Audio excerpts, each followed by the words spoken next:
Hi guys, this is Bill from Spencer1984.com with another update to the Days of Thunder City Chevrolet Lumina. And this week has been a little bit of progress on everything rather than major progress on anything. Starting off with the roll cage, this is pretty much where it was last week. I did go through, do a little bit more touch-up painting. I think it's basically ready at this point to go on the car.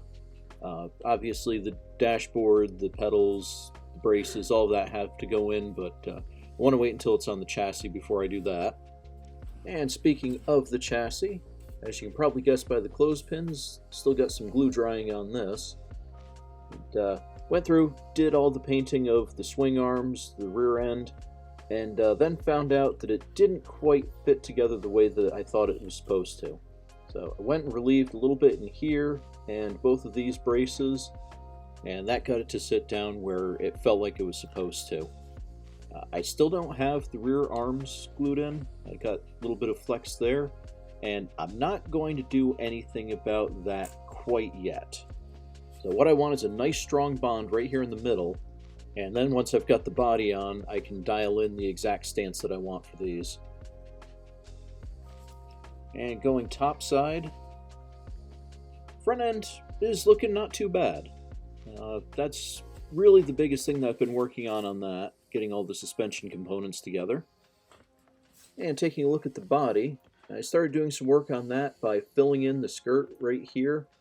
That's where the side exhaust pipe is supposed to come out, but on the movie car, they've got it arranged so that both pipes come out on the infield side. I wanted to recreate that, so I added the filler here, and then I'm going to rearrange the pipes so that they both come out the left side. I just need to sand this down, clean it up to the rest of the edge, and at that point I'll take care of the rest of the molding lines, get the body cleaned up, and that'll be ready for paint. And next up, taking a look at the engine.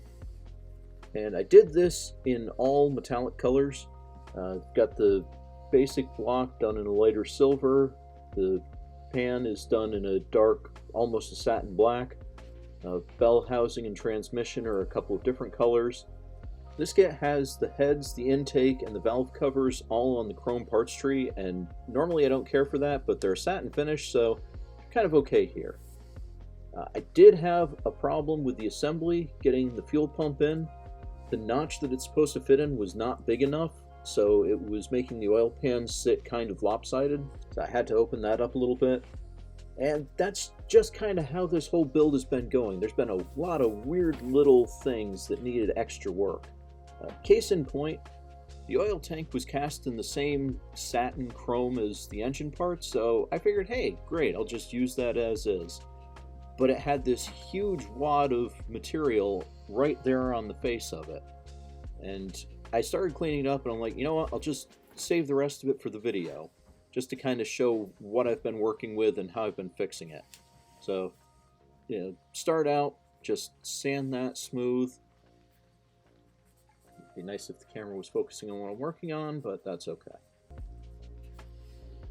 So then I've got that sanded, and go through, take my polishing stick. Polishing stick's about ready for retirement. But go through, clean that up some more, get that surface nice and smooth. Flip it over, do a little polishing on it, and get the plastic so that it's got a nice shine to it. And you see, that cleaned it up okay. Of course, now I have to repair the chrome, and for that, I'm going to be using some bare metal matte aluminum. So that matches pretty close the sheen of this. Excuse me, friend. Matches the sheen of the tank pretty well. And I'm just going to cut out a little rectangle here. Only slightly bigger than the bottom of the tank. And I'm going to put a little notch right in the middle of it.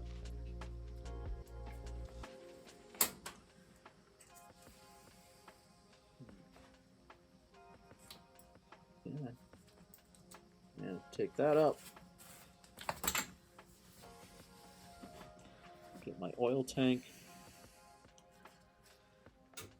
And see that little notch that I made? I'm going to put that right over the middle of the tank.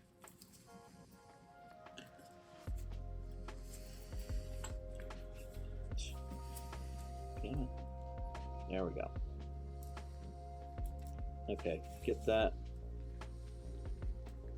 pressed over the middle of the tank.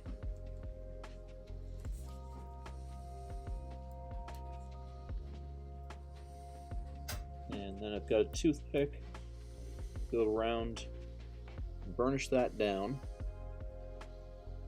Go carefully around so I get the wrinkles out.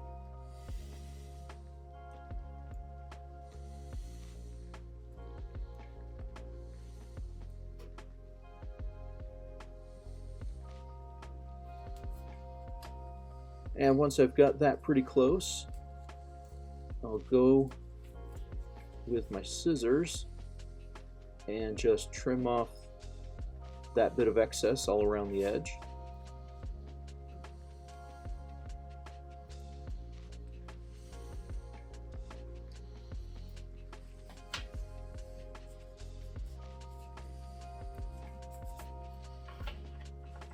That's pretty close. A little extra here, here.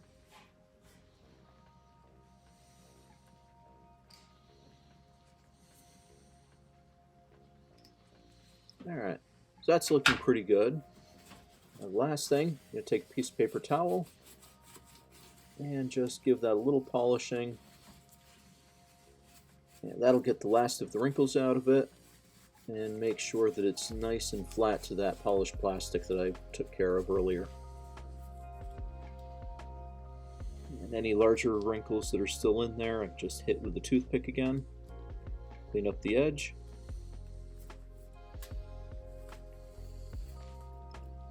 And then I'll give it one more going over with the paper towel. And there we go. Now it's ready for installation. Now, what should have been a matter of putting a little glue on it and plunk, there it is, done. Took me, what was that, about 3-4 minutes of cleaning up something that I had planned on using right off the parts tree.